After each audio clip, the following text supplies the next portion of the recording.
Keely Hodgkinson is not just opening her season, she is quietly aiming at the oldest track record still standing.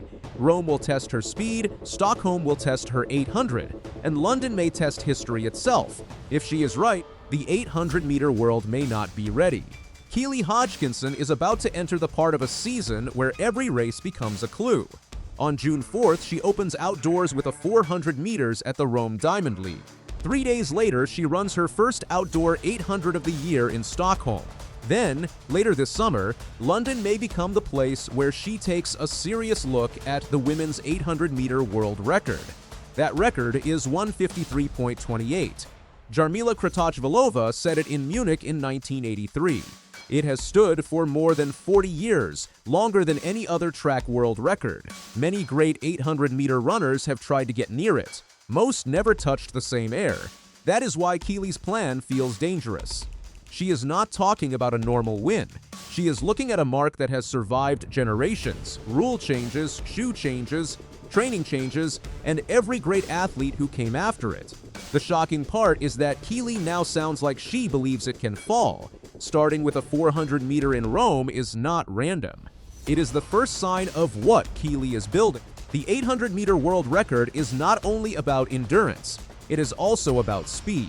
To run 153, an athlete must move with 400-meter power and still survive the second lap. Keely has always had strong 800-meter control, but the record requires something sharper. A slow first lap will not work. A cautious race will not work. She must be comfortable running fast early, then staying smooth when the body begins to fight back. That is why Rome matters. A 400-meter tells us if her pure speed is ready.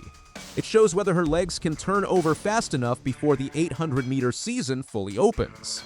Keely has said she would love to run under 50 seconds one day. That is an ambitious goal for an 800-meter specialist, but it tells you where her mind is. She is not only trying to outlast people, she is trying to become fast enough to drag the whole event into record territory.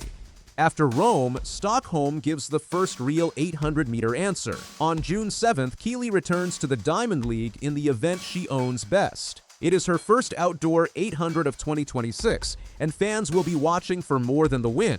They will watch the first 200. They will watch the bell. They will watch how relaxed she looks at 600. They will watch whether she kicks like a woman building toward a normal season or a woman building towards something far bigger. Stockholm is not London, and it does not have to be a record attempt, but it can show shape. A controlled win around 156 would say she is strong. A faster run would make the record talk louder. A hard race with tired legs after Rome would still teach her team what needs work. This is the value of the schedule. Rome checks speed. Stockholm checks race rhythm. Together, they tell us whether the London dream is realistic or still too soon. Keely's record talk would sound much weaker without what happened in February. In Leuven, she ran 154.87 indoors and broke the world short track 800-meter record. She took almost a full second off Jolanda Seplak's old mark of 155.82. That performance changed the season before the outdoor season even began. Indoors, the bends are tighter, passing is harder, rhythm can break more easily. Running 154.87 there showed Keely's strength, speed, and confidence were already at a different level. Then she went to the World Indoor Championships and won gold. That mattered because fast times are one thing. Winning a championship is another. Keely had already won Olympic gold in Paris in 2024, but adding the indoor world title gave her more proof that she can handle pressure in different settings. Now she comes outdoors with more than hope. She comes with a fresh world record, a global title, and a body that seems ready to chase something bigger. London is the race that makes this whole story feel serious. Keely has hinted that the London Diamond League could be the place for a world record attempt. She has not fully promised it, and that matters.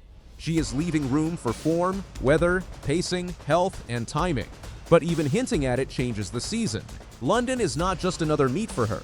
It is home. It is loud. It is the same city where she ran 154.61 in 2024, her outdoor personal best and the British record.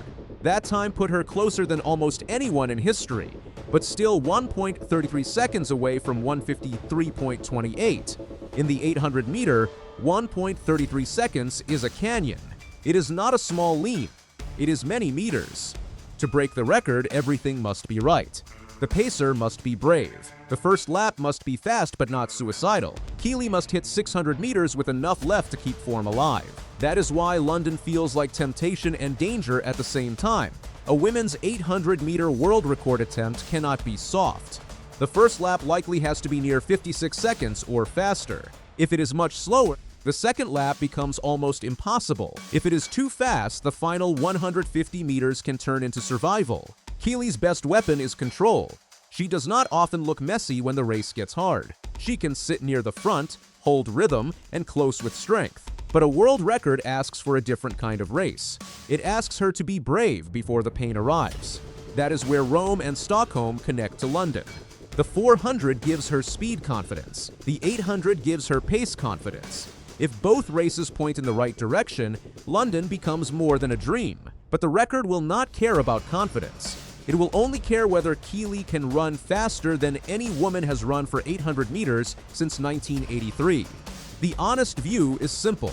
Keely Hodgkinson can scare the record, but breaking it this year is still a huge ask. Her best outdoor time is 154.61. The world record is 153.28. That gap is enormous at the top of the sport. She also has to stay healthy. The 800 meter is cruel because it mixes speed and endurance. Too much speed work can strain the body. Too much strength work can dull the sharpness. One small injury can change the whole plan. There is also race setup. A record attempt needs pacers, weather, a fast track, and someone willing to commit from the start. If the opening 400 is wrong, the record may be gone before the bell. So this should not be sold like a guarantee. It is a real possibility because Keely is in rare form, but it is still the oldest track record for a reason. It has broken many plans before. Keely is the headline, but the rest of the 800-meter world is not background. Mary Moraa remains one of the most dangerous racers in the event. Athing Mu, when healthy and sharp, can change any race she enters. Ethiopia, Kenya, and Britain all have athletes who can turn a tactical race into a problem. That matters because record chasing can create vulnerability. If Keely focuses too much on the clock, a rival can focus on beating her. If the pace is uneven, the race can become messy. If someone follows her deep into the final straight, she have to fight for the win instead of the record. This is why her season is not only about 153.28. She also has to keep winning. Records create headlines, but titles build control. The best version of Keely makes rivals run her race and makes the clock follow. The shock would not only be breaking the record.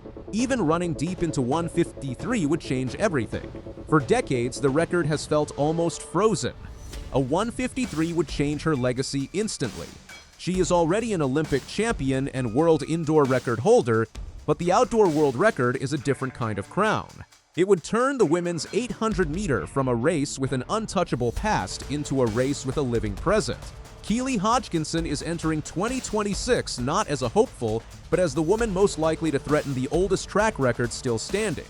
Rome, Stockholm, and London form a path. Speed first, race rhythm next, then maybe history on home soil. This is the rare season where ambition, timing, and recent proof are all meeting at once.